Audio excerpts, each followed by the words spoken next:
So what do I really think about Diablo Immortal? This is gonna be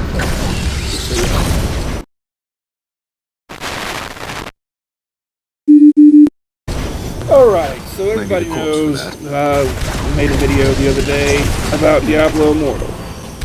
And the sad truth is that Diablo Immortal is all potential.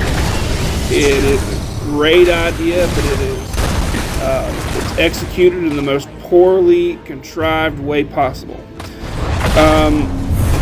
And you know, I did buy a pack. I bought the battle pass, and I can tell you that even the battle pass, like, they even fucked the battle pass up.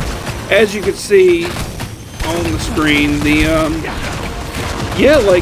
gameplay is horrible because of the servers. Like,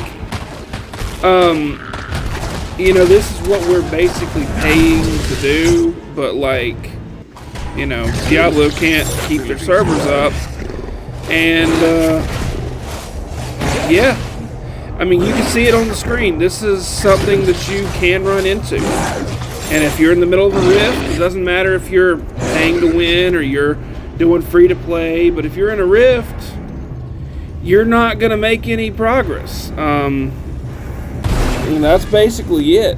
You're gonna find yourself dead most times. Again, as you can see there, nothing.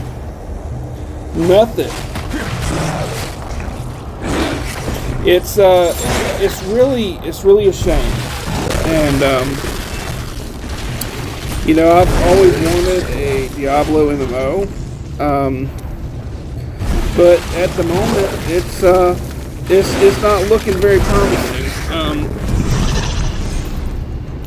Blizzard, you should have done better. And you can do better.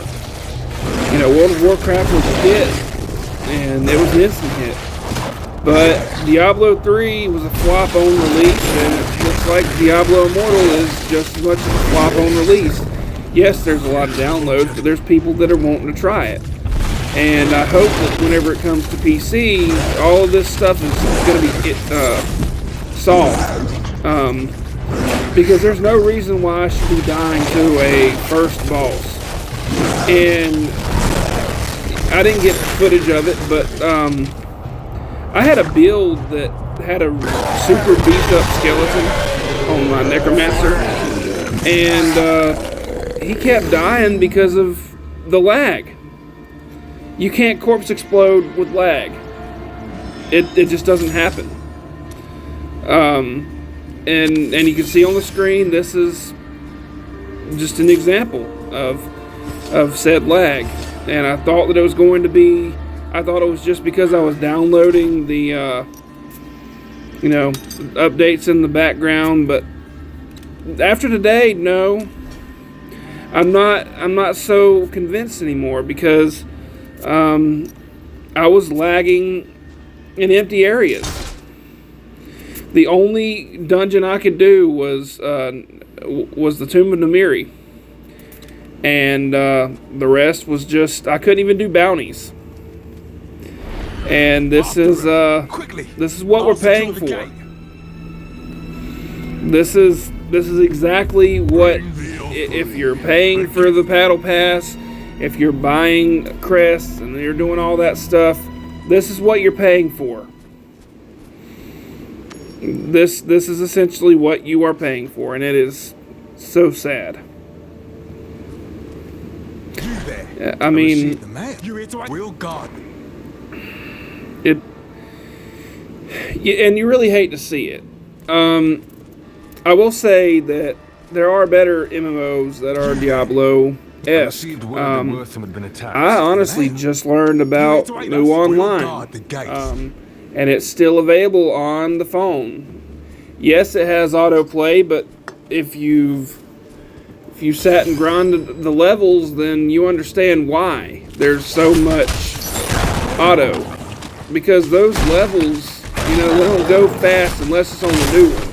Now the Mu 3, the Mu Origins 3, you know, they could do more with things to do, but, you know, as far as an MMO based on a Diablo-esque game, I'd say that, you know, sadly, I think WebZen just about has it.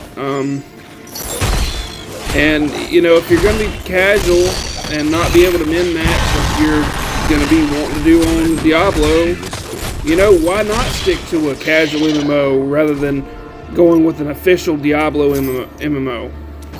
You know? Because what you're going to be doing in free-to-play is not going to matter anyway. And with the amount of cash that you're going to have to spend to make a build that's worth a damn, you're basically better off getting a Switch and getting Diablo 3 and using dedicated servers, because the Switch is able to do dedicated servers, unlike the PC version, which are, you know, they are essentially the god spoke of. They are stuck to Blizzard servers. And, you know, this has been, the connectivity stuff has been something that's just, it's just really bad with Blizzard. They're notorious for it. And yeah, That ability. it's a real shame, guys, and I'm going to end it here. But I hope you all have a good night, and I'll see you on the next video.